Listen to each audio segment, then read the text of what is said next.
अमरावती महानगरपालिकेची रणधुमाळी सुरू झालेली आहे। राष्ट्रवादी काँग्रेस अजित पवार गट जर पाहिला तर अमरावती महानगरपालिकेवर सोबळावर निवडणूक लढणार आहे। आणि या संदर्भात माझ्यासोबत बोलण्यासाठी राष्ट्रवादी काँग्रेसचे आमदार सुलभाताई खोडके ते काय सांगतात, तुम्ही महायुतीमध्ये न लढता सोबळावर निवडणूक लढण्याचा निर्णय घेतला, नेमकं काय कारण आहे? याच्यामध्ये कारण म्हणून काही नाही आहे. वरती महायुती होती आणि महायुतीच्याच माध्यमातून आम्ही त्या ठिकाणी आम्हाला सन्माननीय अजितदादांनी सांगितलं की तुम्ही तुमच्या जिल्ह्यावर आणि अमरावती शहरामध्ये जे काय होते ते तुम्ही तुमचा निर्णय घ्या। आणि त्यासोबतच आपल्याला माहिती आहे की अमरावतीचं जेव्हा महानगरपालिकेची निवडणूक लागली त्यावेळेस BJP सोबत आम्ही बसायला तयार होते, पण आम्ही बडनेराचा जो युवा स्वाभिमान पक्ष आहे त्याच्यासोबत आम्ही बसायला, त्यांची युती होती। आम्ही तेव्हा सांगितलं BJP सोबत आम्ही युती करायला तयार आहे, पण युवा स्वाभिमान असेल तर आम्ही त्या ठिकाणी युती करणार नाही हे स्पष्ट सांगितलं होतं 4 महिन्याच्या आधी। आणि नंतर त्यांनी त्या पद्धतीनं मग ते एकत्रित आले, त्याच्यामुळे आम्ही सांगितलं आता आम्ही सोबत लढणार। आणि आज आमच्या महानगरपालिकेच्या निवडणुकीमध्ये आमची पूर्ण तयारी झाली आहे। प्रत्येक वार्डामध्ये प्रत्येक प्रभागामध्ये त्या ठिकाणी उमेदवार जवळपास फायनल झालेले आहे।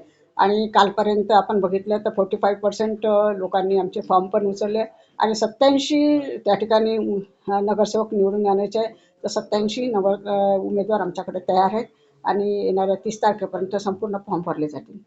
मागच्या वेळेस भारतीय जनता पार्टीची एखादी सत्ता होती, कुठले विकासाचे मुद्दे या ठिकाणी तुम्ही समोर जाणार आहे?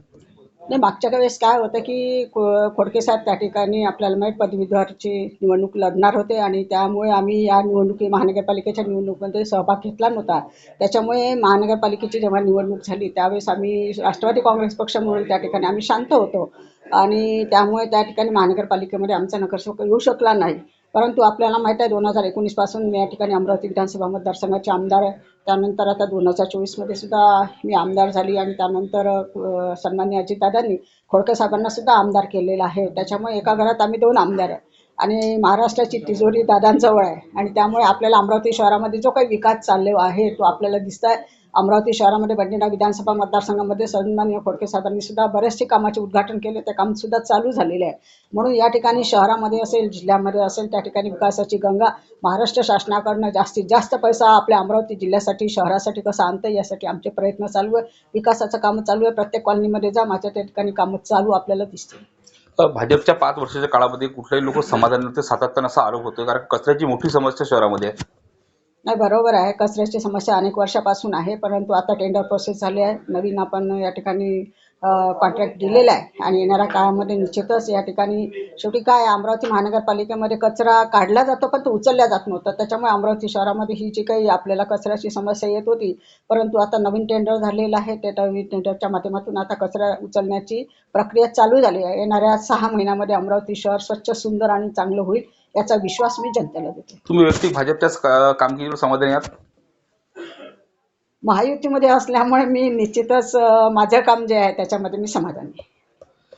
निश्चितच युवा स्वाभिमान महायुतीमध्ये असल्यामुळे आम्ही युवा स्वाभिमान महायुतीमध्ये निवडणूक न लढण्याचा निर्णय घेतला। सोबळावर आमची निवडणूक लढण्याचा या ठिकाणी आम्ही निर्णय घेतला आणि सर्व ताकदीनं, मोठ्या ताकदीनं आम्ही उमेदवार लढवणार आणि ती जिंकणार सुद्धा, असा देखील दावा जो आहे राष्ट्रवादी काँग्रेसचे आमदार सुलभाताई खोडके यांनी केलेला आहे।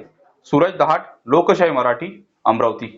रोड काय सांगू, सगळीकडे चालू आहे काम, कोणी तसं म्हणू शकत नाही। पब्लिक रिलेशन आहे आमचं ते